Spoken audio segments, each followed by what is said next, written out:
Phoebe Kong, DW East Asia correspondent, joining us live from Taipei in Taiwan. Thank you so much for taking time out to be with us here on Beyond World is One. Talk to us. There are protests taking place in Taiwan today in support of the pro-democracy activists in Hong Kong. Yeah, Taiwanese in general have been sympathetic to the situation in Hong Kong for a long period of time, and especially given the proximity between Taiwan and Hong Kong. They're geographically very close to each other, and Taiwan, the Taiwanese society has been supportive to the Hong Kong protests since last year, and people are very sympathetic to them, and so this kind of protest, we believe that there will be a signal to the Taiwanese government that they may have to consider further help or aid to Hong Kong protesters or the worsening Hong Kong situation in response to the public opinion in Taiwan. Right, and things between Taiwan and China itself have been rather rocky, over the last couple of months. We've seen tensions boil over on this entire one China policy that China wants to enforce and reiterate that Taiwan is, after all, a part of China. There have been tensions, global tensions building on the back of that as well. Yeah, and the tensions between Taiwan and China have been intensifying not only this year, but since the incumbent President Tsai Ing-wen took office in 2016. So it has been intensifying pressure between the two places.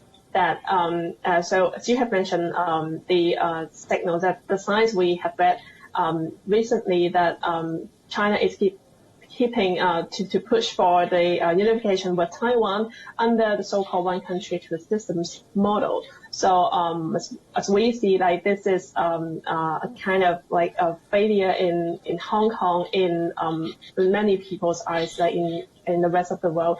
But China insists the same model to unify Taiwan, but it's getting more strong resistance from the Taiwanese society, that people simply reject to this kind of proposal.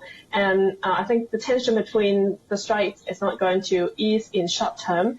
And in response, the Taiwanese government has gained a better relationship with the U.S. Than ever. So I think the tension between not only China and Taiwan, but also it will involve U.S.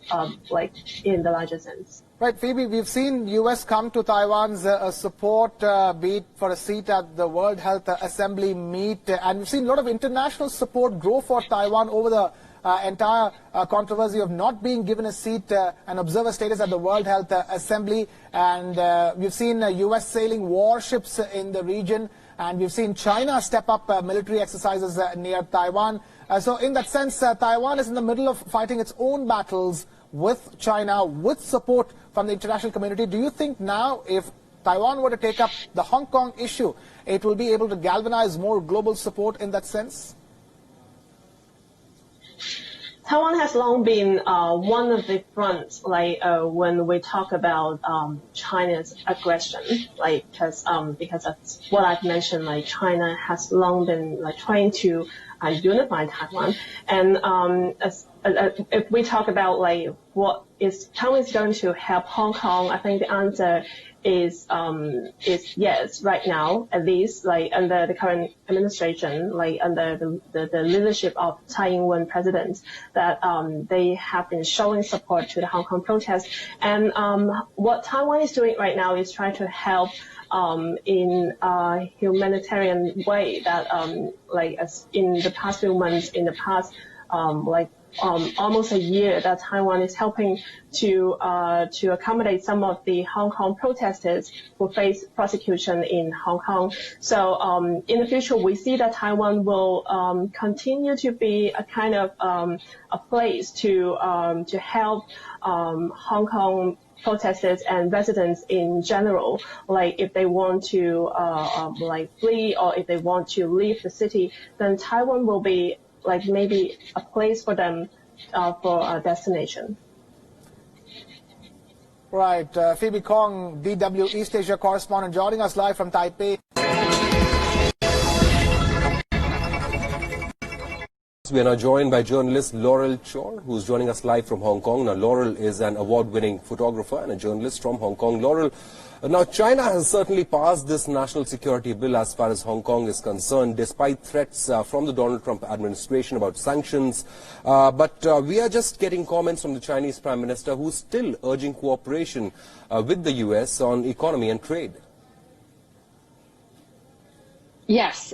So, I mean, we're seeing the U.S. and China experiencing some of the worst in their relations in several years. So this, with Mike Pompeo declaring that Hong Kong is no longer autonomous, that has far-reaching implications for their relations. By declaring that Hong Kong is no longer autonomous, that means that the U.S. may remove Hong Kong's special trade status.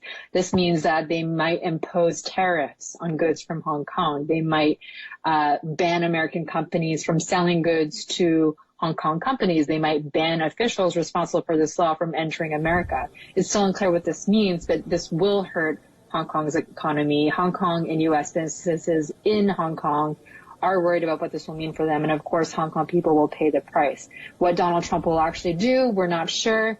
But as U.S.-China relations deteriorate, who knows? Right. So, U.S. Secretary of State Mike Pompeo told the Congress that this is only the latest in a series of actions undermining Hong Kong's autonomy. That's what he said. And no reasonable person can assert today that Hong Kong maintains a higher degree of autonomy from China. So the question is China prepared for any certain sanctions that the U.S. may impose on Hong Kong? Of course, this move has been widely condemned by Chinese authorities. China will probably face some sanctions. Again, it's unclear what exactly those sanctions will be. Perhaps the U.S. might use a piecemeal strategy and impose certain sanctions, trying to see if China will improve the situation in Hong Kong before they go full out, or maybe they'll go full out entirely. Donald Trump has commented very briefly on this. He did say he would respond very powerfully. It's still unclear what that means, but China will certainly not take it well. Right, so we are playing visuals on our television screens for our viewers in which, we saw pro-democracy leaders being taken out, in fact, carried out of the Hong Kong's legislature as the debate was raging on the national anthem bill. China certainly is not afraid to use strong arm tactics, even if it is inside the legislature or outside. Pepper bullets, smoke grenades, water cannons, all have been used to silence these pro-democracy protesters. Yes, the crackdown on Hong Kong protesters has been quite brutal beginning from last year, from the middle of last year, and it's continued until yesterday, today, and the police have been changing their tactics. It seems like they might even be able to squash protests before they're even able to gain momentum on the streets. And especially with this national security law now approved as of a few hours ago, it's unclear how they'll use that law to further enforce the law and what that will mean for Hong Kong protesters. Maybe political groups will be banned altogether. Maybe instead of Hong Kong police cracking down on protesters, it'll be Chinese agents from their own security bureaus, from their own security agencies. It's, again, no one knows. No one's seen the bill. The details are still coming out. But people are very worried, and it's not going to be a good thing for the democracy movement in Hong Kong. Absolutely. Just for our viewers, over 1,300 U.S. companies actually operate out of Hong Kong, providing more than 100,000 jobs. But that apart, Hong Kong has garnered a lot of international support. What role is Taiwan playing in this struggle of the pro-democracy protesters in Hong Kong? That's a good question. Taiwan's president has actually extended an offer to Hong Kong people. The details are not clear, but she basically said that Taiwan is willing to help people fleeing from Hong Kong to Taiwan. And in the past, there have been protesters who have fled arrest, going to Taiwan and essentially starting new lives there. Taiwan wants to be an independent country. It declares itself to be, but China says that Taiwan is part of their territory. So that creates a lot of diplomatic tension in the region and around the world. Taiwan has the U.S.'s protection, and that's what's kept it safe so far. But the way things are going, there are questions of whether things might escalate, whether there will be military intervention. People are worried, for sure. Laurel, thank you so much for joining us on this broadcast as we continue to get our viewers all the updates coming in from Hong Kong at the moment.